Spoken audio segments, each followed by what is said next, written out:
number you have dialed is currently busy.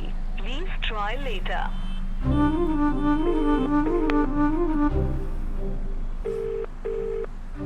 Baby நான் பக்கத்துல வந்துட்டேன், கொஞ்சம் வெயிட் பண்ண வந்துடுறேன். பா நீ வரலாம் வேணாம்ப்பா, அப்படியே போயிடுற மயிறு. உனக்காக நான் ஆஃபீஸ்ல ஹாஃப் டே பெர்மிஷன் போட்டு வெயிட் பண்ணா உனக்கு அலட்சியமா இருக்குல்ல? உனக்கு உன் வேலை தானே முக்கியம். கல்யாணத்துக்கு முன்னாடி உன்னை வெயிட் பண்ண வச்சங்கிறதுனால என்ன பழி வாங்குறியா? நீ உன் வேலையை மட்டும் பாரு. அம்மு கிம்முன்னு வருவல, அப்ப நான் உன்னை பாத்துக்கிறேன். ஏய் அம்மு, நான் ஒர்க்ல இருக்கேன்டி, ப்ளீஸ் புரிஞ்சுக்கோ. அதான் உனக்கு உன் வேலை தானே முக்கியம். நான் எக்கேடு கெட்டு போனா உனக்கு என்ன? உன் வேலையை மட்டும் பாரு. நான் கேப் போட்டு போய்க்கிறேன். போ போ. ஏய் அம்மு, நான் சொல்றத ஒரு நிமிஷம் பொறுமையா கேளுடி. ஏய்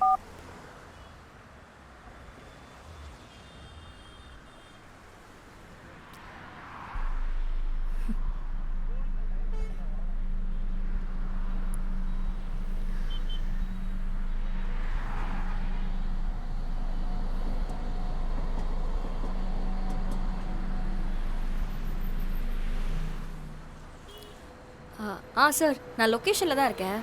நீங்கள் வந்துடுங்க. ஓகே மேடம், வெயிட் பண்ணுங்க. ஓகே.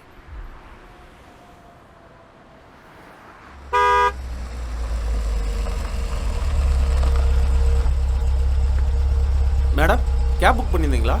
ஆ. ஓடிபி சொல்லுங்க. 7234. உட்காருங்க.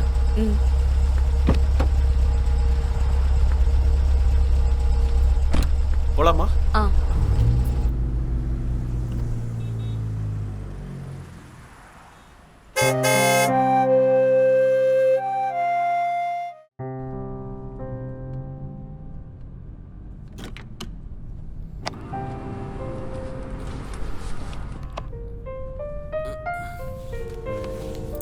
மேம், சீட் பெல்ட் போட்டுக்கோங்க.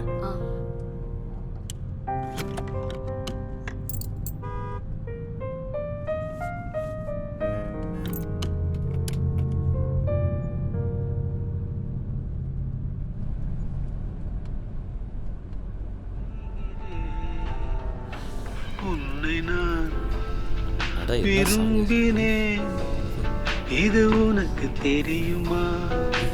உண்மையில் அன்பின் ஆழமே கொஞ்சமேனும் புரியுமா?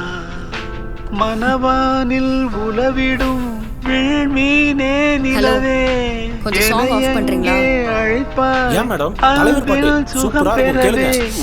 ப்ளீஸ், தலை வலிக்குது, கொஞ்சம் ஆஃப் பண்ணுங்க. அது தேவையா?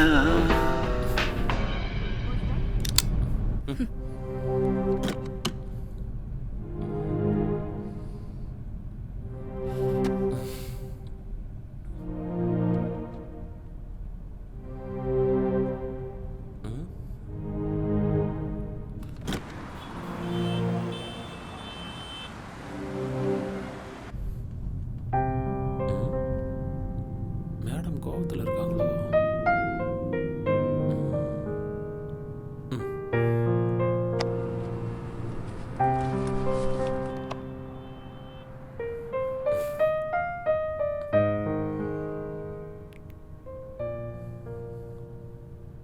சரி சொல்லுங்க மேம், ஏன் ஒரு மாதிரி டென்ஷனா இருக்கீங்க?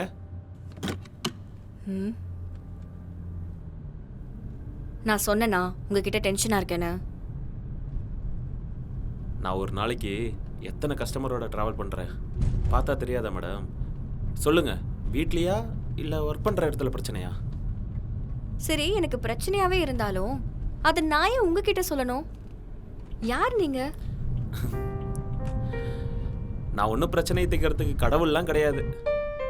பட் யார்ட்டையாவது சொன்னால் கொஞ்சம் மைண்ட் ரிலீஃப் ஆகும்னு சொல்லுவாங்க. அதுக்கு என்கிட்ட கூட சொல்லலாம். ட்ராவல் பண்ணும்போது பேசுனா ஸ்ட்ரெஸ் எல்லாம் போயிடுங்க. ஒரு ஃப்ரெண்டாக நினச்சி சொல்லுங்க, நான் யார்ட்டையும் சொல்ல மாட்டேன்.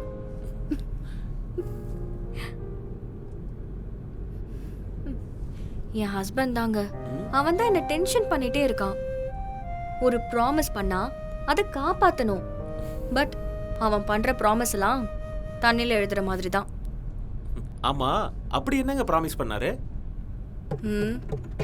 ஏய், நான் இனிமேட்டு குடிக்கவே மாட்டேன்டி, இது உன் மேல ப்ராமிஸ். பசங்க கூட நான் சுத்த மாட்டேன்டி, உன் மேல ப்ராமிஸ். ஏய், நான் இனிமேட்டு தம் அடிக்கவே மாட்டேன். என் மேல ப்ராமிஸ், அதானே? அதானே? அதானே?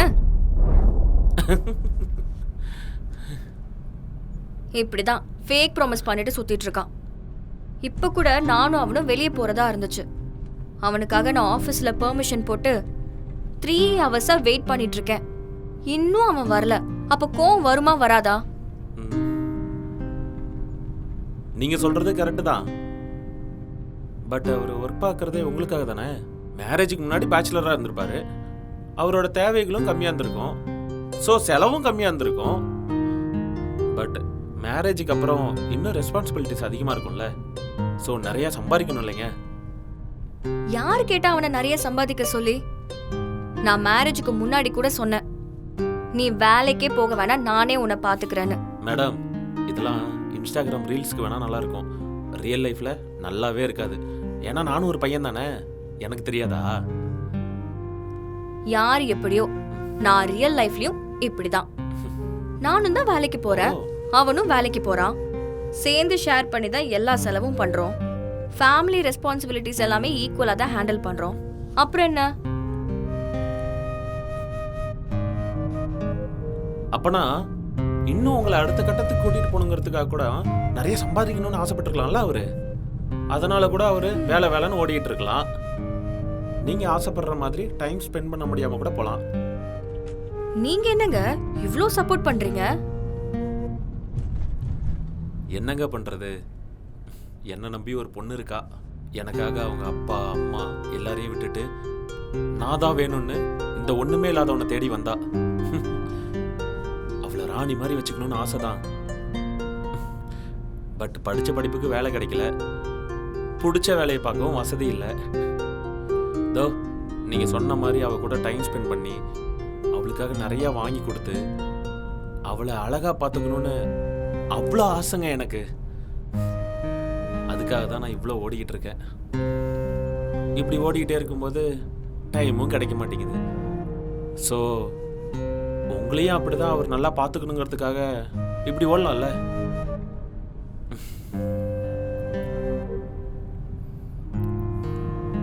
புரியுது, பட் நான் அதை அவன் கிட்ட கேட்கலையே. எனக்கு அவன் என் கூட இருந்தா போதும். லவ் பண்ணும்போதும் இதே ஒர்க் தான் பண்ணா. அப்பெல்லாம் அடிக்கடி வந்து என்னை பார்த்துப்பான், வெளியில கூட்டிட்டு போவான், ரொம்ப ஹாப்பியா இருந்தோம்.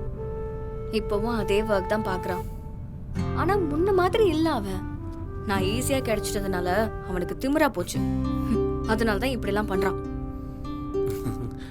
என் ஒய்ஃபு இப்படிதான் சொல்லுவா, நான் ஈஸியா கிடைச்சதுனால தான் யாருமே உனக்கு தெரியலடான்னு. அலட்சியம்லாம் இல்லை, ஈஸியாகவும் அவள் எனக்கு கிடைக்கல. அப்படி இப்படின்னு ஒரு மாதிரி கஷ்டப்பட்டு தான் அவளை கல்யாணம் பண்ணேன். பட் அப்படி கிடைச்ச அந்த பொக்கிஷத்தை எந்த சூழ்நிலையிலையும் யாருக்காகவும் எதுக்காகவும் இழந்துடக்கூடாதுன்னு தான் இந்த மாதிரி ஒர்க்கு அப்புறம் செட்டில் ஆகணுங்கிற விஷயத்தில் கவனம் செலுத்திட்டு இருக்கேன். இங்கே ஈக்குவாலிட்டியை தாண்டி ரிலேஷன்ஷிப்பை பிரேக் பண்ண நிறைய ரீசன்ஸ் இருக்கு. அதெல்லாம் உங்களுக்கு புரியாது. லைஃப்பில் ஃபேமிலியை அடுத்த கட்டத்துக்கு கூட்டிகிட்டு போகணும்னு நினைக்கிற பசங்களுக்கு மட்டும்தான் அது புரியும். அடுத்த கட்டம்னா என்ன? அதுவா, நல்ல வீடு, கடன் இல்லாத வாழ்க்கை. நினைக்கிறப்போ அவளுக்கு ஏதாவது வேணும்னு வந்து என்கிட்ட ஆசையாக கேட்கும்போது அதை வாங்கி கொடுக்க நான் யோசிக்கவே கூடாது. இந்த மாதிரி நிறைய சொல்லிகிட்டே போகலாம் மேம்.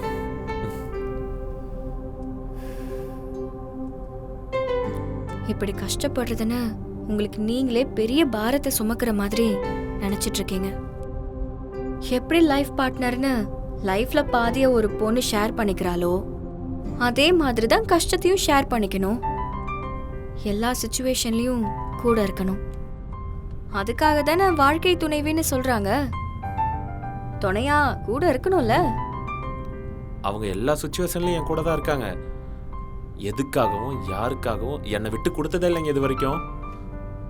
அப்புறம் என்ன? அப்படி கூட இருக்கிறவங்க நீங்க சொல்ற மாதிரி வீடோ பணமோ ஜுவல்ஸ் எல்லாம் எதிர்பார்க்க மாட்டாங்க. உங்க மேல உண்மையா அன்பு வச்சிருந்தா அவங்களோட அதிகபட்ச ஆசையே உங்க கூட இருக்கணுங்கிறது தான். உங்க அன்பை மட்டுமே எதிர்பார்த்துட்டு இருக்கிறது தான். அவ்வளோ பேரை தூக்கி போட்டுட்டு வந்தவங்களுக்காக இதை கூட செய்யலைன்னா என்ன ரிலேஷன்ஷிப்பு, லவ், பார்ட்னர்னு? ஹலோ. ஐயோ சாரிங்க, நான் உங்களை சொல்லலை. என் ஹஸ்பண்டும் அப்படிதான் இருக்காரு. நான் பொதுவா சொன்னேன். அதானே பார்த்தேன்.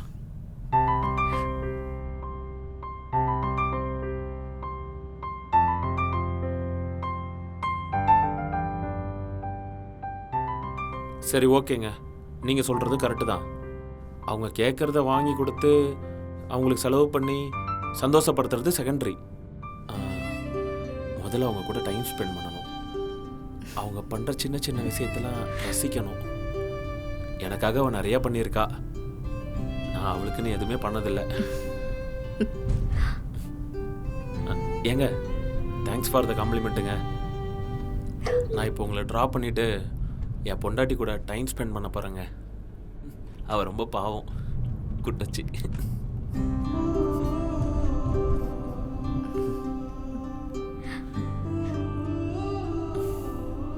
அப்புறம் நீங்க சொல்றதும் கரெக்ட் தான்.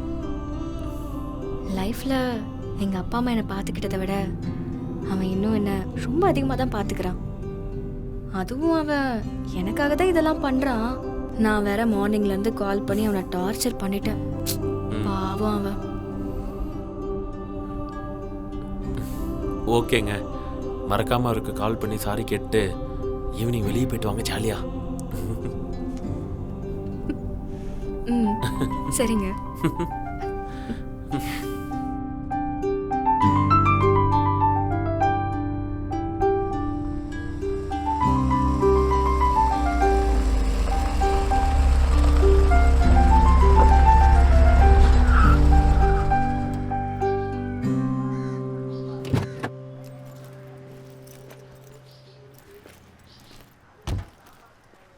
இந்த டிராவல் ஒரு மாதிரி நல்லா இருந்துச்சு.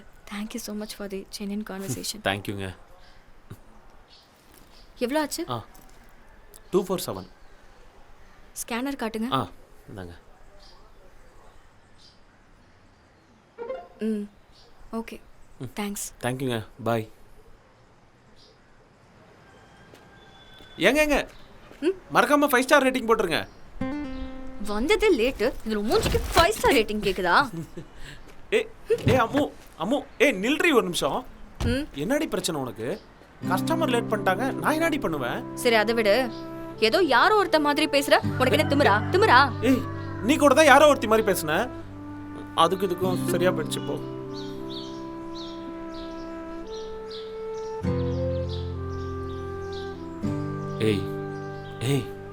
என்னடி இதுக்கு போய் கோச்சிட்டு இருக்க? சாரிடி. சாரிப்பா, நான் உன்னை ரொம்ப கத்திட்டேன்ல. லூசு, அப்படி பார்த்தா நான் கூட தான் வேலையை முடிச்சுட்டு உன்னை வெளியில் கூட்டிகிட்டு போகிறேன்னு ப்ராமிஸ்லாம் பண்ணேன். நான் பண்ணது தப்பு தானே? சாரிடி அம்மோ. சாரி எல்லாம் வேணாம். பின்ன இங்கேயே வா வீட்டுக்கு போயிடலாம்.